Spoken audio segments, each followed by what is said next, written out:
Entonces, como ustedes han visto anteriormente, los datos provienen de las variables cualitativas y cuantitativas de sus escalas de medición. Ustedes van a tener datos que provienen de variables cualitativas nominales u ordinales y van a tener datos que provienen de variables cuantitativas discretas o continuas. Ahora bien, ¿qué hacemos con esos datos? Los tenemos que organizar. Los tenemos que organizar en tablas y gráficos e incluso mapas para que se muestre de esa manera organizada y autoexplicada y de esa manera generar la información. Cuando uno organiza los datos de esta manera, se transforma en información que puede ser interpretada según el contexto histórico, político y social. Como ustedes ven entonces, hay ciertas tablas y gráficos adecuados para determinados datos de determinadas variables. Así, por ejemplo, van a ver que univariado significa que están mostrando una sola variable y sus frecuencias en un gráfico o en una tabla. Bivariado significa que están mostrando dos variables cruzadas en una tabla y en un gráfico. O más de dos variables, ya lo que sería multivariado. Entonces, fíjense que, por ejemplo, en la variable cualitativa nominal, mostrando una sola variable, se puede hacer un gráfico de sector, o que ustedes se conocen como torta, o gráficos de barras. También se pueden presentar dos variables nominales cualitativas en barras apiladas o de tendencia. Cuando están trabajando con variables cualitativas ordinales, se pueden utilizar barras apiladas. Y aquí hay una cuestión muy importante, que es cuando están trabajando con variables cuantitativas, como van a ver más adelante, como se tienen que transformar muchas de esas variables cuantitativas en lo que se denominan, como van a ver luego, intervalos de clase, hay especiales tipos de gráficos y digamos específicos para los que serían las variables cuantitativas, que se denominan histograma, polígono de frecuencia, boxplot, y lo que se llaman lo que serían gráficos de dispersión cuando ustedes cruzan dos variables continuas.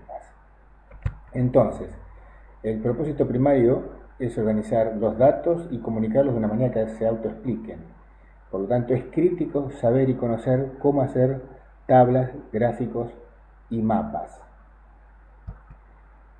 Aquí en las sucesivas diapositivas van a ver un poco la cuestión de las estructuras de, de las tablas y de las cosas que no deben faltar en las tablas y cómo construirlas. Están en español y en portugués para practicar un poco de portugués.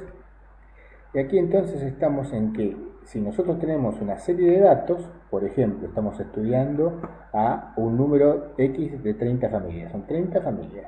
Estas son las unidades de observación. Cada familia es una unidad de observación. ¿Y qué datos que pretendemos saber? El número de hijos, o sea, provienen de una variable cuantitativa discreta. Cada uno de estos números representa el número de hijos que tiene las 30 familias. Ahora, eso no lo podemos presentar así, sino que tenemos que organizarlo. Se organiza inicialmente en una tabla o matriz de datos, donde la primera columna, la columna madre, contiene nuestra variable de interés, que es el número de niños. Y la segunda columna se denomina frecuencia absoluta, es la frecuencia absoluta de familias que contienen X cantidad de niños. Esto es columna madre, columna de frecuencia absoluta, número entero, y luego, ¿qué tenemos? Otra frecuencia, es una frecuencia relativa, que se expresa habitualmente en porcentaje. Esta expresa el peso relativo de la cantidad de familias con X número de hijos. O sea que tenemos entonces, y ustedes pueden verlo, este es el número absoluto de familias, y tenemos que dos familias tienen 0 niños, 3 familias tienen un niño, así sucesivamente. ¿Dónde está el mayor peso relativo? En las familias que tienen 4 hijos. Hay 6 familias que tienen 4 hijos. Y a su vez, de la frecuencia absoluta y de la frecuencia relativa, tenemos una tercera frecuencia, que es la frecuencia relativa acumulada. ¿Cómo se construye la frecuencia relativa acumulada? Es sumando porcentajes de la frecuencia relativa en porcentaje. O sea, comenzamos con la primer número digamos, frecuencia absoluta, que es de familia 2, con 0 niños, representan el 6,7% del total. Si le sumamos el 6,7% a la siguiente frecuencia relativa, que es 10%, tenemos 16,7%. O sea que el 16,7% de las familias tienen uno o menos niños. Y cuando llegamos en la suma 50% de la frecuencia relativa acumulada, ¿cómo se interpreta esto? Que sería la mediana. Que el 50% de las familias tienen entre 3 o menos hijos. Y el otro 50% tiene 3 o más hijos.